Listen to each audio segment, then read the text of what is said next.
साथियों, आपके अपने YouTube प्लेटफॉर्म पर एक बार पुनः स्वागत है। आपके सामने स्क्रीन पर नजर आ रहा है 14.1 का प्रश्न संख्या 2, जिसमें आपको डेली वेज दे रखा है और नंबर ऑफ वर्कर दे रखा है। इस प्रश्न को आपको हल करना है और इस प्रश्न को आपको हल करना है कल्पित माध्य से। किस माध्य से हल करना है? कल्पित माध्य से। तो एक बार पूरा प्रश्न पढ़ देता हूं मैं। आपको दे रखा है कि किसी भी फैक्ट्री के 50 श्रमिकों की दैनिक मजदूरी के निम्नलिखित बटन पर विचार कीजिएगा। एक कल्पित माध्य का प्रयोग करते हुए, यानी कल्पित विधि का प्रयोग करते हुए फैक्ट्री के श्रमिकों का माध्य और दैनिक मजदूरी ज्ञात कीजिएगा। ठीक है, तो ये प्रश्न बहुत इंपॉर्टेंट है और इसको आपको कल्पित विधि से हल करना है। कौन सी विधि से? कल्पित विधि से माध्य आपको ज्ञात करना है। चलिए साथियों, सबसे पहले आपको यहां निकालना पड़ेगा एक्स और आई। क्या निकालना पड़ेगा? एक्स आई।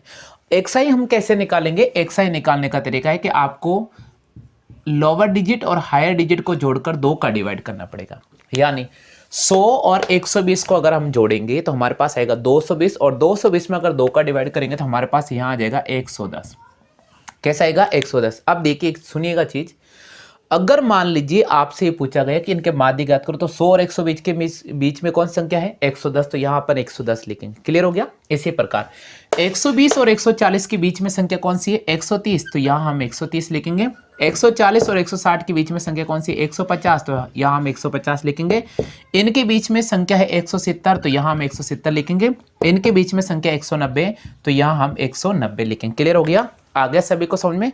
चलिए थोड़ा आगे बढ़ जाते हैं अपन। बिल्कुल बहुत इंपॉर्टेंट क्वेश्चन है, ध्यान रखिएगा, बहुत इंपॉर्टेंट क्वेश्चन है। ठीक है, चलिए थोड़ा, हाँ भैया। अब देखिए, आपको यहां तक सभी को समझ में आ गया क्या? हमने ये एक्स आई निकाल लिया। अब देखिएगा, कल्पित माध्य से कल्पित विधि से अपन को इसका माध्य ज्ञात करना। तो इसका आसान तरीका है कि आप काउंट करो 1 2 3 4 5। तो यहाँ सीरियल नंबर दे रखा है अपन, तो यहाँ सीरियल नंबर है, यहाँ लिख रहा हूं मैं छोटा सा एसन, 1 2 3 4 और 5। देखो, अगर क्वेश्चन अगर आपको कल्पित माध्य से हल करना है, कल्पित विधि से अगर आपको माध्य ज्ञात करना है, तो आपको इसका एक पैटर्न याद करना पड़ेगा। आपको ए का मान निकालना पड़ेगा, क्योंकि उसका पैटर्न होता है, इधर देखिए, डी आई का जो तरीका होता है वो होता है अपने पास में, इधर देखो, ए में से अपन किसको घटाएंगे? ए में से अपन एक्स आई को घटाएंगे। किसको घटाएंगे? ए में से एक्स आई को घटाएंगे। चलिए यहां मैं आपको एक तरीका बताता हूं।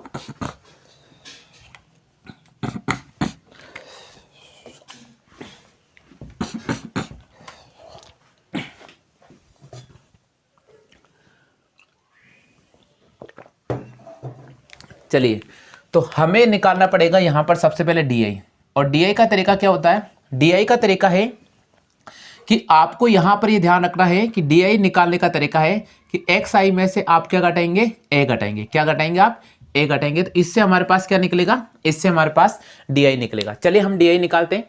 सबसे पहले एक के मान कैसे निकालेंगे? 1 2 3 4 5। तो इसके ऊपर भी 2 संख्या, इसके ऊपर भी 2 संख्या, और बीच वाला जो मान है वो आपको तीसरा नंबर नजर आ रहा है। तो हमने क्या किया? इस तीसरे वाले मान को अंडरलाइन कर दिया।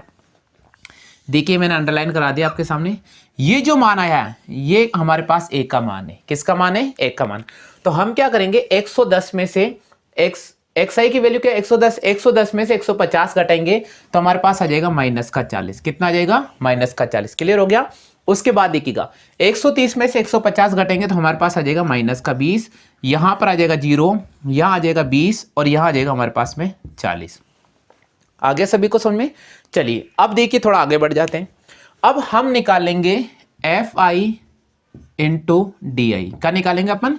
F i into d i. तो एफ आई और डी आई को अपन निकाल रहे हैं। आप चाहे तो देखिए भैया, इसके अंदर आप एच का डिवाइड भी कर सकते हैं। किसका डिवाइड कर सकते हैं? एच का डिवाइड कर सकते हैं। एच का अगर आप डिवाइड करेंगे तो इन सब में 20 का डिवाइड करना, ये कैलकुलेशन थोड़ा छोटा हो जाएगा। तो आप चाहे तो डिवाइड भी कर सकते हैं। चलो हम अगले में डिवाइड कर लेते हैं। हम अगले में डी आई डिवाइड कर लेते हैं। तो इसको आप ऐसे भी लिख सकते हो, एक्स आई माइनस ए अपॉन एच।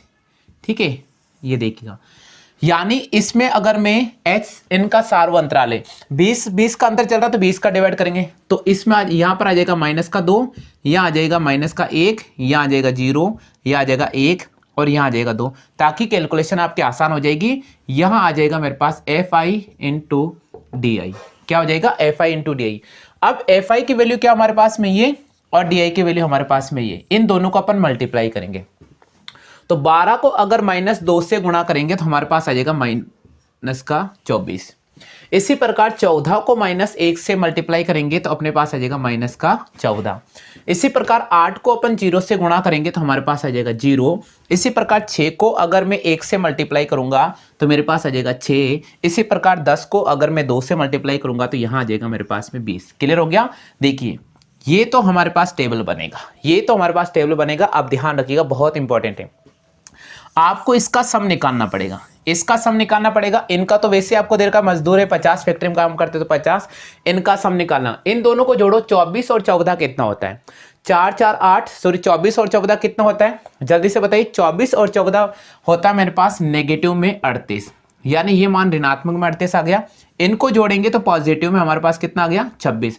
हम क्या करेंगे? 38 में से 26 को घटाएंगे, तो 38 में से 26 घटाएंगे तो हमारे पास आ जाएगा यहाँ पर -12। कितना आ जाएगा यहाँ पर? -12। अब देखिए आपको एक पैटर्न यूज करना पड़ेगा। वो पैटर्न क्या होगा? सबसे पहले आप इसकी कॉपी कर लीजिएगा, मैं पैटर्न आपको बता देता हूँ। कॉपी कर लो पहले, फटाफट से कॉपी कर लीजिएगा। अभी पैटर्न समझा देता हूँ इसका, बहुत आसान है, टेंशन नहीं लेना। उतारे सबने? चलिए अब देखिए इसका पैटर्न क्या है। इसका पैटर्न है, हमें कल्पित माध्य से माध्य निकालना है, तो A plus sigma FI DI upon sigma FI, ठीक है। और इसको मल्टीप्लाई करना है किससे? H से गुणा करना है। किससे गुणा करना है? H से गुणा करना है। A का मान कितना हमारे पास? 150, तो हम यहां लिखेंगे 150, फिर प्लस, ठीक है। FI DI की वैल्यू कितना है? -12, तो यहां लिखेंगे -12 बटे वे 50, और इसको किससे गुणा करेंगे? हम 20 से गुणा करेंगे। क्लियर हो गया। देखिए भाई, एक 0 से हमने एक 0 को काट दिया। 12 दूनी 24, इसको में 5 का भाग देंगे। किसका भाग देंगे? 5 का। तो देखिए यहां आ जाएगा हमारे पास में 150 माइनस 5 का भाग देंगे तो 5 चौके 20 और 5 8 40, तो -4.8 इसमें से घटा देंगे तो हमारे पास आ जाएगा 145.2। कितना आ जाएगा? 145.2। यानी इस प्रश्न का जो जवाब हो जाएगा वो हो जाएगा 145.20। कितना हो जाएगा? 145.20। क्लियर हो गया? आगे सभी को समझ में? हाँ, कॉपी कर लीजिए फटाफट से कॉपी कर लीजिएगा आगे सभी को। चलिए अब साथियों मैं आपको बताता हूं कि जब एग्जाम में ये प्रश्न आ जाता है, अगर 5 नंबर का ये क्वेश्चन आता है, तो अगर आपने ये जो प्रोसेस अप्लाई किया है इसमें आपको 5 नंबर नहीं मिलने वाले हैं। आपको कुछ स्टेप फॉलो करने पड़ेंगे, और वो स्टेप क्या है मैं यहां पर एक एक आपको चीज समझा देता हूं। आपने इसका कॉपी कर लिया, अब मैं सिर्फ आपको स्टेप लिखाऊंगा, बस स्टेप का आपको ध्यान रखना है, ठीक है। तो चलिए मैं यहां से रफ कर देता हूं, स्टेप लिखवा रहा हूं आपको इसलिए, तो इसको मैं स्टेप को रफ कर रहा हूं, ठीक है, क्योंकि आपको पूरे नंबर लेने हैं, तो मैं थोड़ा जो प्रोसेस बता रहा हूं बस उसका ध्यान रखिएगा। सबसे पहले जो पहला जो स्टेप लगेगा, देखिए क्योंकि आपने सारा टेबल बना लिया, वो 2 चीज आपके पास बनाई थी, अब हमें स्टेप को फॉलो करना है, तो इसमें से स्टेप बनेंगे। तो आपको पहला स्टेप क्या फॉलो करना पड़ेगा, यहां देखिएगा, तो यहां लिखा आपके सामने स्टेप नंबर फर्स्ट। अब पहला क्या स्टेप फॉलो करना पड़ेगा, इसमें xi की वैल्यू आपके पास आई a प्लस बी, तो ये आपके पास निकालना पड़ेगा। xi बराबर a प्लस बी बटे वे 2। a का मान था 100 और b का मान था 120 बटे वे 2। आपको यहां लिखना है 220 बटे वे 2 बराबर 110, यानी ये 110 कैसे आया ये आपको डिफाइन करना है। इसी प्रकार आगे निकालना है, इसी प्रकार निकालना है कि 120 प्लस 140 बटे वे 2 बराबर हमारे पास हो जाएगा 260 बटे वे 2 बराबर 130। ये कैसा आया ये हमने बता दिया है। इसी प्रकार आगे बढ़ना है, हम यहाँ लिखेंगे 140 प्लस 160 बटे वे 2, हमारे पास हो जाएगा 300। 300 में 2 का डिवाइड करेंगे हमारे पास हो जाएगा 150। ये 150 कैसा है ये हमने बता दिया है। इसी प्रकार हम लिखेंगे 160 प्लस 180 बटे वे 2, हमारे पास हो जाएगा 240। 240 बटे वे 2, तो हमारे पास हो जाएगा 170। कितना हो जाएगा, सॉरी 340 भैया, सॉरी 340, यहाँ हो जाएगा 170। ये कैसा है ये हमने बता दिया। उसके बाद देखिएगा 180 प्लस 200 बटे वे 2, हमारे पास हो जाएगा यहाँ पर 380 बटे वे 2 190। यानी स्टेप नंबर फर्स्ट में आप xi का मान कैसे निकाल रहे हैं ये आप डिफाइन कर दीजिएगा। क्लियर हो गया आगे सभी को। चलिए एक बार देख लीजिए, यहाँ देखो a प्लस बी अपॉन 2 एक बार लिखना है, और ये सारे मान आपको बिल्कुल ये जो मान आपने निकाले वो आपको बताने। क्लियर हो गया। चलिए अब उसके बाद स्टेप नंबर 2 इसको अपन यूज करेंगे। स्टेप नंबर 2 हमने कैसे निकाला, तो देखिए स्टेप नंबर 2 में आपको समझा देता हूं।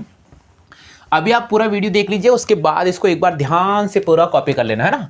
स्टेप नंबर 2, अब हम चल रहे हैं स्टेप नंबर 2 पर कि स्टेप नंबर 2 हमने कैसे किया। अब हम xi की वैल्यू निकाल रहे हैं। किसकी वैल्यू निकाल रहे हैं? xi की। तो देखिए सॉरी di बराबर हम लिखेंगे xi माइनस ए। क्या लिखेंगे? xi माइनस ए। और ठीक है, और इसके नीचे डिवाइड करेंगे किसका? h का डिवाइड करेंगे। तो इधर देखिएगा हमने क्या किया, xi की वैल्यू हमारे पास कितनी थी? 110। तो 110 में से 150 को हटाया और 20 को डिवाइड करना है। तो हमारे पास आ गया 40 और 40/20 और यहाँ पर आ गया मेरे पास माइनस का 2। ये वैल्यू हमने निकाल ली है। ठीक है, इसी प्रकार से हम आगे करेंगे। इसी प्रकार आगे करेंगे, 130 में से 150 घटाएंगे और 20 का डिवाइड करेंगे, माइनस का 20 और 20 का डिवाइड क्या? माइनस का 1। ये मान हमारे पास आ चुका है। उसके बाद हम लिखेंगे यहाँ पर 150 माइनस 150/20, तो यहाँ पर हो जाएगा 0/20, हमारे पास हो जाएगा 0। इसी प्रकार हम लिखेंगे 170 माइनस 150/20, हमारे पास हो जाएगा 20/20 बराबर 1, यानी ये मान हमारे पास निकलते जा रहे हैं। उसी प्रकार थोड़ा आगे इसका नीचे यहाँ बता रहा हूँ। ठीक है, अब अपन लिखेंगे यहाँ पर 190 माइनस 150/20, 40/20 बराबर हमारे पास 2 आ गया। ये मान आपको बताने पड़ेंगे। ये किस में चलेगा? ये स्टेप नंबर 2 में चलेगा। क्लियर हो गया? अब देखिए अपन स्टेप नंबर 3 की बात करते हैं कि स्टेप नंबर 3 आप क्या लिखेंगे, क्योंकि भैया जब एग्जाम में क्वेश्चन 5 से 6 नंबर का आ रहा है तो आपको बड़ा स्टेप लेना पड़ेगा, है ना। अब यहाँ स्टेप नंबर 3 में चलते हैं। तो स्टेप नंबर 3 चल रहे हैं हम। स्टेप नंबर 3 में हम इसको सॉल्व करेंगे कि हमारे पास fi इंटू डी को हमने कैसे निकाला। तो fi इंटू डी को हमने कैसे निकाला, तो वो आप एक्सप्लेन कीजिएगा। fi की वैल्यू थी 12 को आपने -2 से गुणा किया, माइनस का 24 था। उसके बाद 14 थी, 14 को -1 से गुणा किया, माइनस का 14 था। उसके बाद आप पास क्या था? 8 था। क्या था? एक बार मैं चेक कर लेता हूँ, रुको ना 1 मिनट, चेक कर लेता हूँ मैं। हाँ 8 था। 8 को हमने 0 से मल्टीप्लाई किया तो हमारे पास 0 हो गया। ठीक है, उसके बाद 6 को हमने 1 से गुणा किया, हमारे पास 6 आ गया। और उसके बाद 10 को हमने 2 से गुणा किया, हमारे पास 20 आ गया। ये मान हमने निकाल लिया। ये किस में जाएगा? स्टेप नंबर 3 में जाएगा। अब देखिए स्टेप नंबर 4 क्या होगा, वो इंपॉर्टेंट है। स्टेप नंबर 4 क्या होगा, क्योंकि 5 स्टेप आपको फॉलो करने पड़ेंगे। ठीक है, स्टेप नंबर 4 में चलते हैं। ये यहां से इंपॉर्टेंट है भैया, स्टेप नंबर 4, और ये आपको पूरे नंबर दिलाएगा। आपको सबसे पहले लिखना है सिग्मा fi और di। आपको जो मान आए ना वो सारे लिखने हैं। जैसे देखिए माइनस का 24, माइनस का 14, प्लस का 0, प्लस का 6 और प्लस का 20। ठीक है, तो इनको जोड़ने घटाने पर मेरे पास आ गया माइनस का 12। इसी प्रकार सिग्मा fi का मान निकालना पड़ेगा। वो हमारे पास में जो भी मान दे रखा उसका 50 अपने पास आया था, तो 50 आया था। फिर हमें लिखना पड़ेगा लास्ट में कल्पित माध्य, और कल्पित माध्य का सूत्र क्या होता है? x bar equal to a plus sigma fi di upon यहाँ पर आ जाएगा सिग्मा fi, और इस पूरे को किससे गुणा करेंगे? h से, क्योंकि आपने इसमें h का डिवाइड किया है इसलिए आप h से मल्टीप्लाई करेंगे। चलिए, तो यहाँ इसका मान था 150 प्लस इसका जो मान आया था मेरे पास आया था कितना?